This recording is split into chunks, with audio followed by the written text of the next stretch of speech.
So kahapon nga po ay sumabog na ang balita na kumasa na si Floyd Mayweather Jr. sa isang totoong laban kontra sa ating pambansang kamao Manny Pacquiao sa September 19.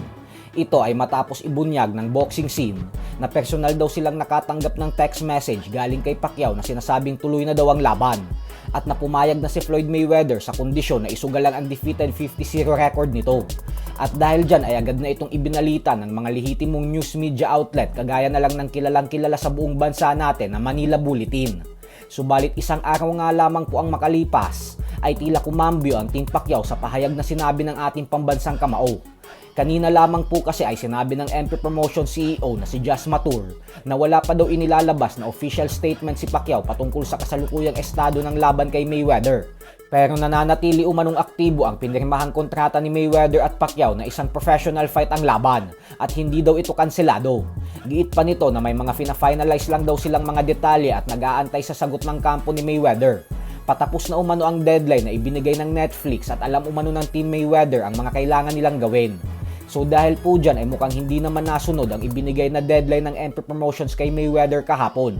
Pero mas mabuti din siguro kung wag na munang sasagot si Pacquiao sa mga media kagaya ng ipinadala niyang mensahe kahapon sa boxing scene hanggat hindi pa talaga tuluyan na finalize ang lahat. Hindi po ito ang unang beses na nangyari ito dahil kung ating matatandaan ay noong taong 2024 ay opisyal din na nag-anunsyo si Pacquiao sa bansang Japan na magtutuos daw sila ni Mayweather sa bansang ito, bagay na hindi naman nangyari. Hope to see you here in Japan again with a big fight against Floyd Mayweather. Floyd Mayweather. Yeah, I'm excited for that. Thank you for always supporting.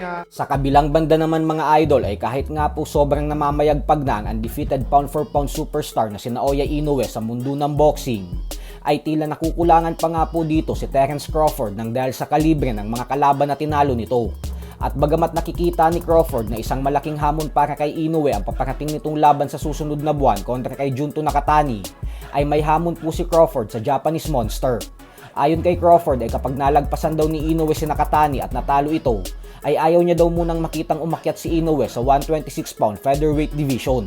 At bagkus gusto niya umano itong makitang makalaban ng isa pang undefeated pound-for-pound champion na si Jesse Bam Rodriguez. Ayon kay Crawford ay naniniwala siya na bibigyan ng magandang hamon si Inoue ni Rodriguez. Kaya mas mapapatunayan umano ni Inoue ang tunay na galing niya sa mga laban kontra kay Nakatani at Rodriguez kaysa sa mga fighters na makakasagupa niya kapag umakyat siya sa featherweight division.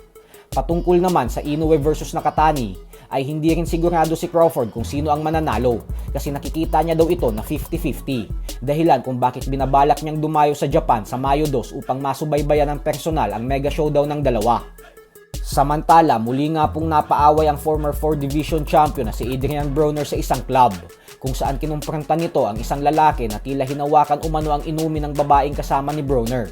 Hindi naman pumalag ang lalaki at sinabing tagahanga daw siya ni Broner. Sa kasalukuyan po ay hindi pa natin alam kung magbabalik pa ba sa ibabaw ng lona ang dating kampyon. 2 taon na ang nakakalipas magmula ng huling beses lumaban si Broner, kung saan nasilat ito ng hindi kilalang boksingero na si Blair Cobbs. At nagawa pa siya nitong pabagsakin. So hanggang dito na lang po muna tayo mga idol.